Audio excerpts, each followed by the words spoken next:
My best friend crashed at our place. Later my wife got pregnant and she proudly informed me.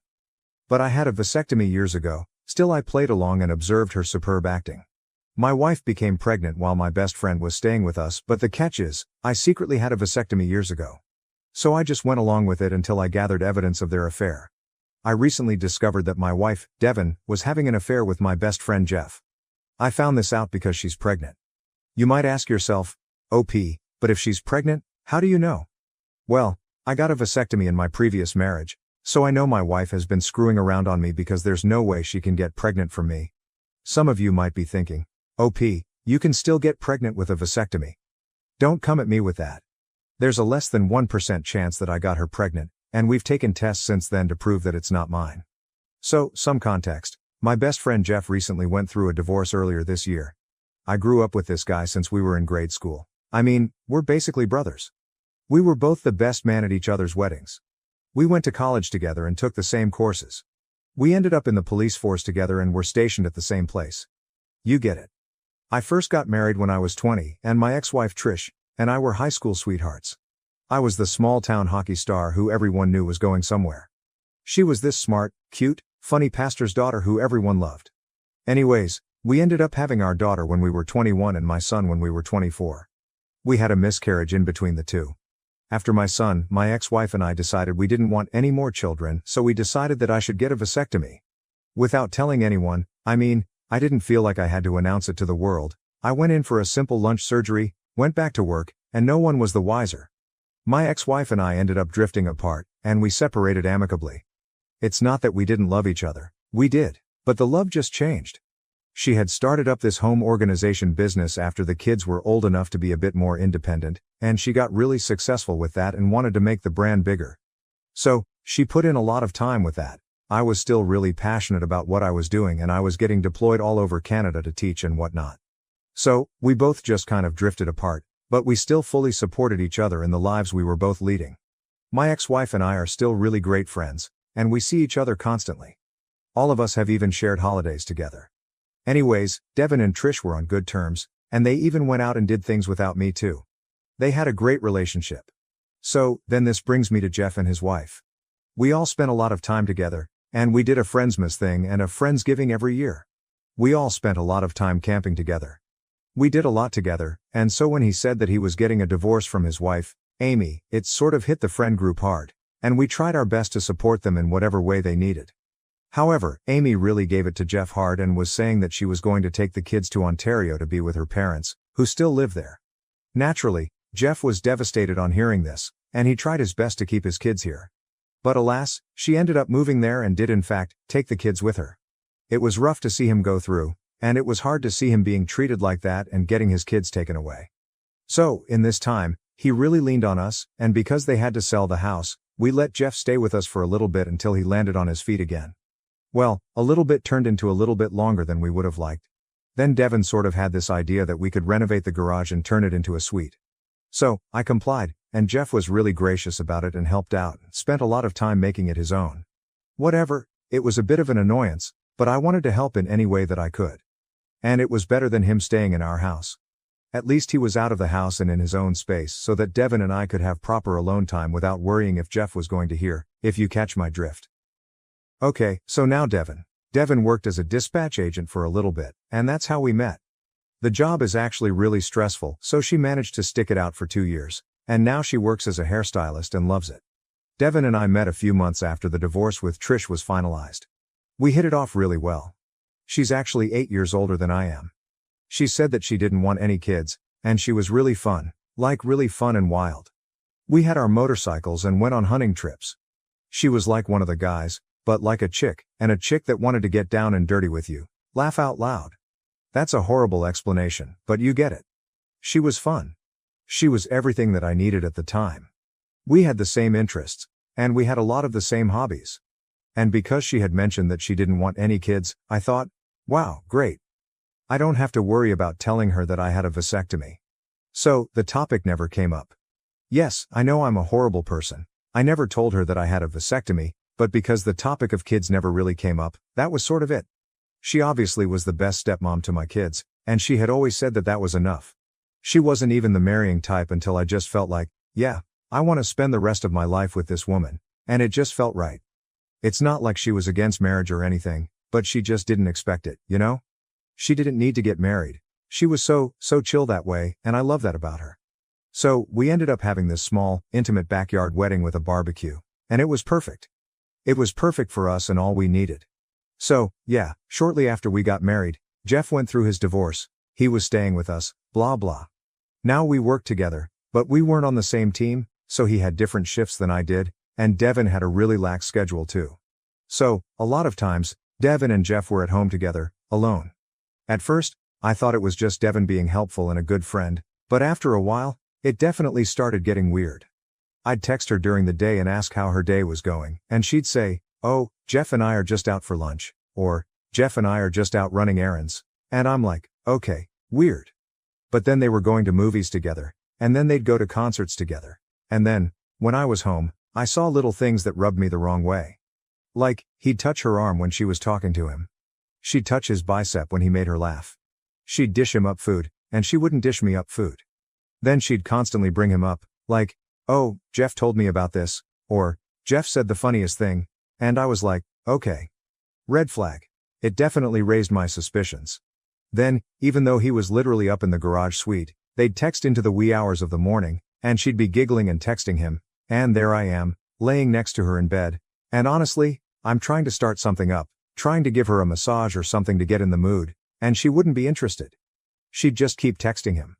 So, I'd just roll over and fall asleep, and she'd be texting him. Then there would be little gifts here and there. He got her bath stuff for the bathtub, and in one gift set, there was massage oil. After a week, I noticed that the bottle had been opened and used, but I didn't use it on her. At first, I chalked it up to maybe she used it for lotion or something, but the thing is, this oil had a distinct smell, and I remember smelling it on Jeff a few times.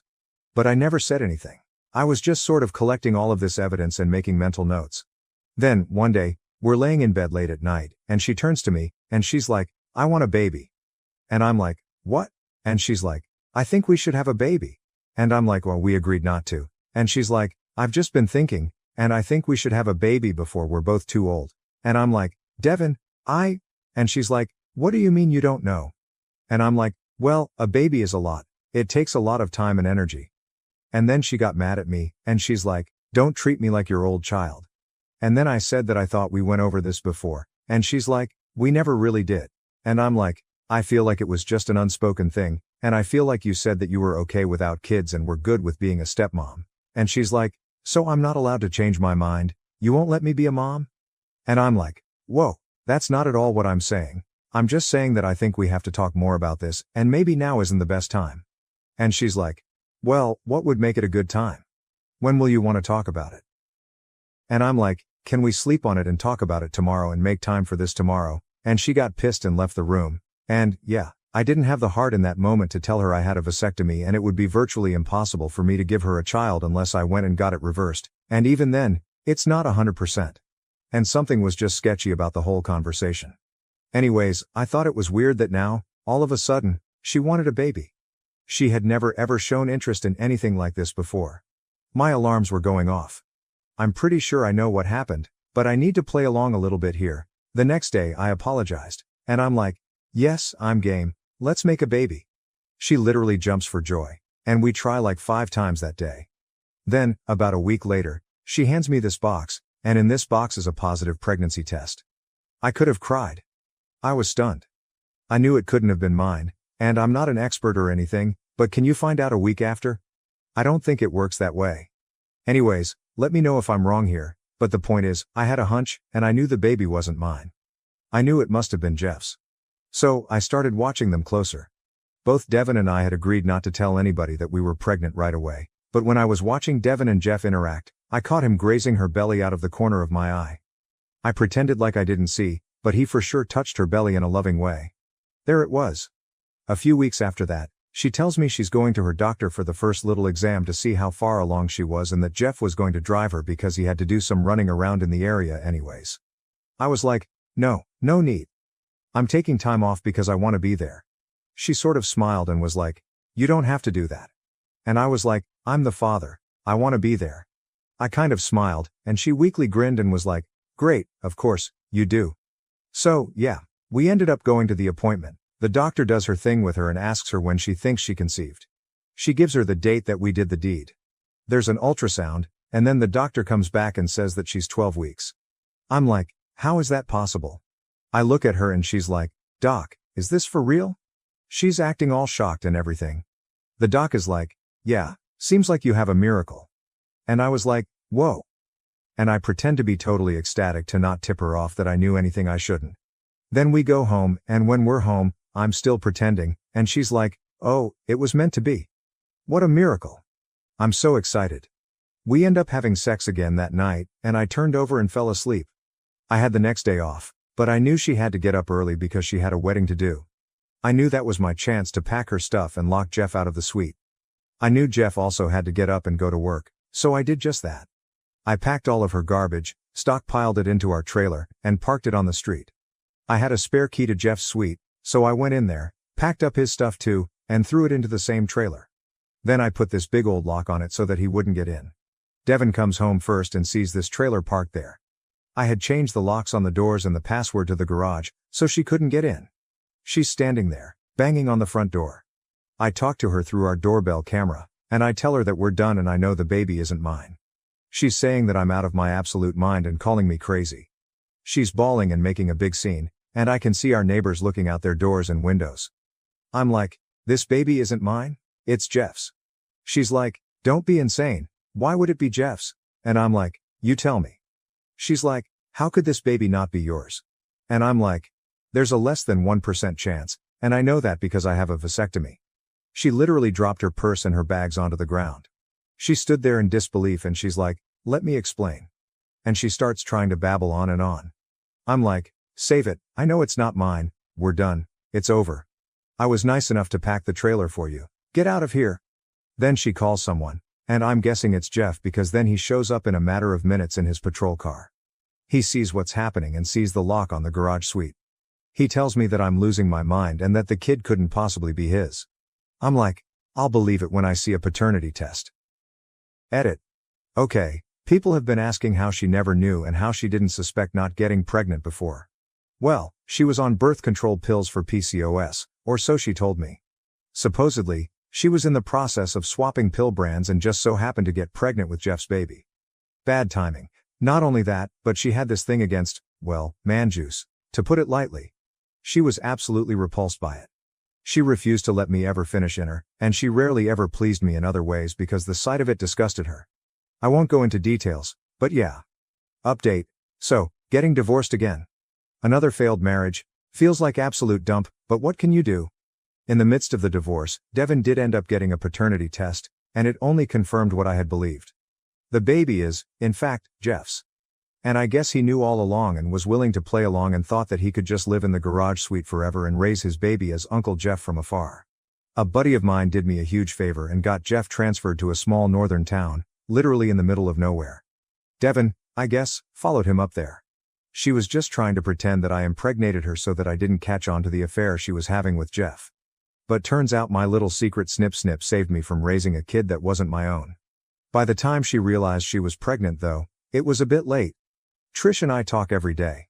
She checks in on me, and she's being an absolute sweetheart. I'm spending a lot of time with my kids and just trying to get by and be the best dad that I can be. Now, on to the next story. My wife of 20 years asked for a hall pass to sleep with someone else, but then I caught her on a date with him, so I sent his wife roses with the restaurant name. My wife and I have been together for 20 years. We met in our freshman year of high school, and we have been together ever since. She and I both lost our virginity to one another. We went to prom together, and we even went to the same college. After graduation, we got married right after we graduated from college and settled down to start our life together. Having a family was always something we were looking forward to, so once we had good jobs, we decided to start. Fast forward about 11 years, and we have 2 kids. We own our own home, and we are on a fast track to retiring early so we can travel and do all of the things we never had the chance to. I thought that we were living the dream life. All of that came crashing down when my sister-in-law was diagnosed with lung cancer. She was my wife's best friend, and she took it very hard. She was with her every step of the way while she was fighting as best as she could, but in the end, she passed away. It was a huge blow to the entire family, myself included. It's such a cliché, but she was just a beam of light in the world. My wife took it harder than anyone else. My sister-in-law was who my wife would go to when she needed to talk about anything. They would go shopping together, and they knew everything about each other. I was there for my wife while she grieved the loss, and I helped her get over the worst time of her life. After about 6 months of mourning, my wife started to get back to herself. She had all of my sister-in-law's journals and her notebooks, and she read through all of them while she was grieving. I couldn't even begin to process the types of emotions she must have been feeling, so I just tried to be supportive and lend an ear when she needed it. One thing that got to my wife was feeling like she hadn't done anything with her life. Her sister was taken way too soon, and through the journal entries, my wife realized that her sister felt like she didn't get to do enough in her life. I guess when my wife read all of that, she thought that her sister would have wanted her to do the opposite. She told me that she had been inspired to start living. She wanted to travel, go skydiving, and just enjoy the life that she had while she had it. I wholeheartedly agreed with it. That's why I had been working 60 hours a week since I graduated college, so we could try to retire early. Over the next few weeks, she started doing more things. For example, she started taking pottery classes because she'd always been interested in it. She had been teaching herself how to rock climb because she wanted to free climb, and she even scheduled a bungee jumping excursion for her and our son. She seemed to be leaning into this new lifestyle. I didn't think anything of it. I was happy for her because she was recovering from the loss of her sister. One night, after she came home from the climbing gym, she was acting off. Before that, she had been very upbeat and excited about everything while she took on this new lease on life. After dinner, when the kids were in their rooms, she pulled me out to the patio, where we shared a couple of glasses of wine and looked at the stars. Toward the end of our conversation, she brought up the possibility of both of us having a hall pass. For those of you that don't know, a hall pass in a committed monogamous relationship is a one-time opportunity for both of the partners to have sex with someone outside of the relationship. I was completely shocked by what she had suggested. It felt like it came out of nowhere. So, I asked her about why she was bringing it up. She assured me that she loved me, but she felt like she might have been missing out on a part of her life because she had only ever been with me. She tried to say it in a way where I wouldn't be hurt, but it was impossible not to feel horrible when she said that. I told her that I wasn't supportive of the idea. She and I had been married for 20 years, and I didn't understand why it was a problem all of a sudden. I didn't want to sleep with anyone else, and I wasn't okay with her sleeping with anyone else. We were about to go back inside, but I stopped and I asked her if there was someone she had been interested in sleeping with. She was hesitant to tell me the truth, but after a few moments, she told me that there was another person who went to the climbing gym that she was attracted to. She told me that he had always been flirty, and recently, he asked her out for drinks. I was assured that she said no and that she would tell him that she was married, but I still went to bed that night with a sour taste in my mouth. It took a few days for me to come to terms with what she had suggested. I was unbelievably hurt by it, but after some time, I forgave her, and we carried on as if the conversation never happened. After a week or so, she told me that the climbing gym offered a class to start working outdoors and that she wanted to sign up for it. One Saturday, she went out early in the morning with the class. At least, that's what I thought was happening. Our daughter had been entering those years where she started lying to us about where she was going so she could go to parties and hang out with friends we didn't approve of, so we told her to leave her location on Snapchat maps so we could verify she was where she said. That same afternoon, our daughter was supposedly going over to a friend's house, so I checked the maps to make sure she wasn't lying. Everything was good on our daughter's end, but I noticed that my wife's avatar was in the heart of the city. I was a little confused because I had been told that she was going to a park about 30 minutes outside of the city. I zoomed in on the location and saw that she was at a bar. I tried to rationalize it, like she was just hanging out with some of the other people from the climbing gym after they got back from their climb. But I had a sinking feeling in my gut that I couldn't ignore. I remembered what she had said about the guy from her climbing gym asking her to go out for drinks. I didn't think it was that far of a stretch to wonder if she was there with him. I was home alone, and the bar that she was at only happened to be about a 15-minute walk from the house. So, I grabbed the dog, and we took a walk. I kept my eyes on the map every so often, just to make sure she was still there and she wasn't leaving. When I got to the bar, I looked in through the windows, and I saw my wife sitting at a table with a man. They were both leaning close together and smiling from ear to ear as they chatted. The man reached across the table and grabbed my wife's hand, and my wife let him. Of course, hand-holding isn't necessarily cheating, but it was an indication that maybe there was something more going on. I went home before my wife saw me there, and I waited for her to get back. The entire time I waited, I didn't know if I was going to confront her about it or try to dig around on my own. She came home, and before she even said anything to me, she went right to the shower. I tried to grab her to have a conversation, but she just told me that she was gross and sweaty from climbing. That solidified in my head that something happened while she was with that man. She had dropped her gym bag down near our bed, and I noticed that her phone was still inside. I pulled it out and looked through it to see if I could find any information about who that man was. I searched the name of the bar in her text messages, and I found a chat between her and an unsaved number. I scrolled back to the beginning of the conversation, which happened to be about a week before she asked me about the hall pass. I skimmed through the rest of the messages, looking for keywords that would indicate an affair. Eventually, I found a few exchanged pictures and some explicit messages. Then I saw the plans for them to get together at the bar. They even came up with a lie to tell me and his partner together. I had no idea who that guy was, but I was able to find out by looking through the climbing gym's social media. They had posted a few pictures with some of the clients, and he was clearly in one. He was tagged in it and everything. I did some digging and found out that he was married with a newborn baby. I was disgusted by what I saw. Hurt doesn't even begin to describe the pain that I felt. I had been with my wife for 20 years, and she was willing to throw all of that away because she wanted to sleep with another man. I was furious, and I was so disgusted by the foul actions both of them had done. At the end of their message chain, with no context, was the name of a restaurant with a date and time. A week had passed since I discovered my wife was cheating on me, and I had come up with a plan to catch her in the act. While I was thinking about it, I realized that the wife of her affair partner deserved to know as well. When the day of the meeting was supposed to take place, I sent his partner's wife a dozen roses with the information for the restaurant on the card. I hoped that it would be a way to trick her into thinking he had a surprise planned for her. I waited outside of the restaurant, and I saw her head toward it. I followed her inside, and we both noticed our partners holding hands at the same time. She rushed right over to him and started yelling at him in front of everyone. My wife was shocked to see me, but she jumped up and tried to tell me that it wasn't what it looked like. Then I asked her to explain the text messages, and she went silent. I told her that I would be ending everything between us and that she could expect to see me in court. We spent the next 8 months in a divorce battle over what happened. The biggest issue that we had was custody. We both wanted primary custody of our children, but in the end, we were given joint custody. I was able to keep the house, and she was entitled to no spousal payment from me. Her affair partner was also divorced, and he was forced to pay child support and alimony to his ex. My ex and I only recently finished the divorce proceedings and were finally done with each other. I honestly don't know what to do from here. I had only been with one woman, and she stabbed me in the back, and I'm not sure how to move forward.